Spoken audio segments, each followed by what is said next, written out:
friends, and welcome back to my homestead.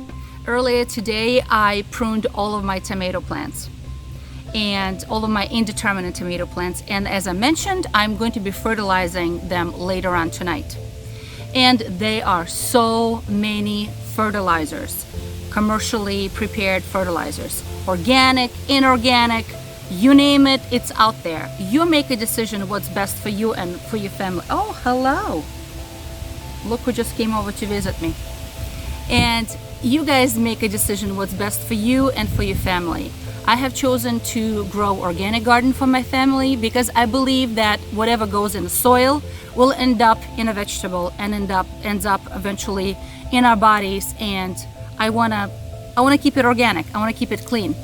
So I am going to fertilize them tonight after I water the garden, and I'm going to spray them. Okay, so let's talk about the fertilizer. And I often think about all of these fertilizers available today on the shelves of the garden stores. What did our ancestors do? Like, seriously, what did my grandfathers do? Like, how did they fertilize their garden? How did they feed the garden? And the only one thing comes to mind. It was manure. They fertilized with manure. Well, unfortunately, we are far removed from farms and anything animal related, okay? And I know some people don't like to use any animal byproduct in their garden at all. Well, we have our own homesteading livestock, so we are blessed with plenty of manure and we use it all the time. But some manure is better for tomatoes than others. So for example, chicken manure is better source for tomatoes than, say, cow manure or goat manure. So for those of you who have your own chickens and you can store chicken manure, you can always make a homemade fermented compost tea using chicken manure, fresh chicken manure. Just take a large bucket, fill it up with chicken manure, fill it up with water, put a cover on, and let it sit in a corner of your property for a couple of weeks, and then you can just scoop out the liquid, mix it with water, and fertilize your garden, right? Beautiful. Hi, buddy. But also, if you are far away from farms and you have no access to chicken manure, you can always buy a commercially prepared chicken manure that comes in a dehydrated pellet form.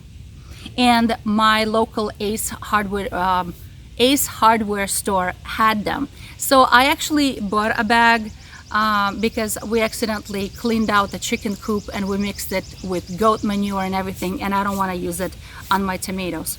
So, and I rehydrated that with water yesterday, 24 hours ago, and it's set for several hours, and I'm going to be using it tonight. So let me show you what the bag looks like and how I mixed it. I just want to add a note saying that this fertilizer is best to be used in the spring because it's high in nitrogen and it's good for plant growth way before the fruits are formed. So it's called Coop Poop Lawn and Garden Food. So this is what it looks like. It's a 40-pound bag, and I'm going to flip it around. I'm going to put the camera down because it's kind of heavy, and I'm going to flip this around to take a look at the instructions. Okay, so let's see if we can read this bad boy. So it talks about how you can use this in the spring, in the vegetable beds, whatever. But what interests me is this compost tea. And I'm going to be making compost tea today, and I'm going to be fertilizing each and every tomato plant. Mix this with water.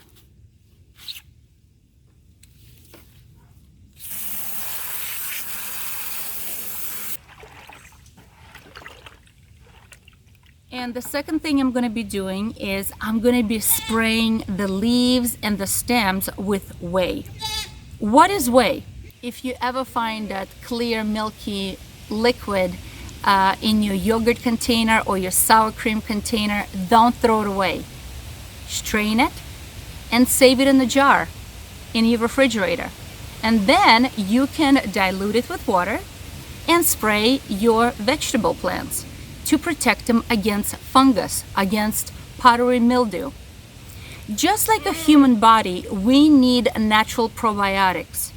And those yogurts or sour creams that have been not heat treated, oh my goodness, buddy, then that still has live culture in it.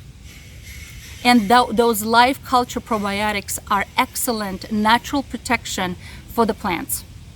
So I was making cheese recently, my goat milk cheese, and my sister reminded me that I can use it to spray my vegetables, and she's absolutely correct.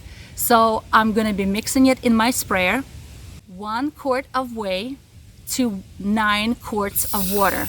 I'm going to mix it all, and I'm going to go ahead and spray all of my plants tonight.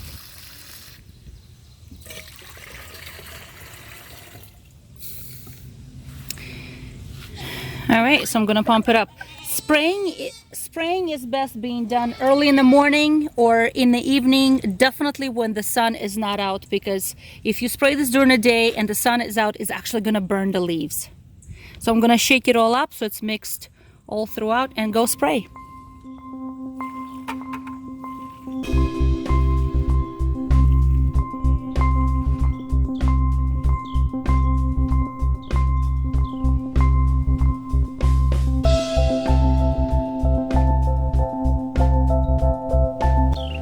Friends, I just finished fertilizing my garden. It's getting late in the evening and the mosquitoes are coming out.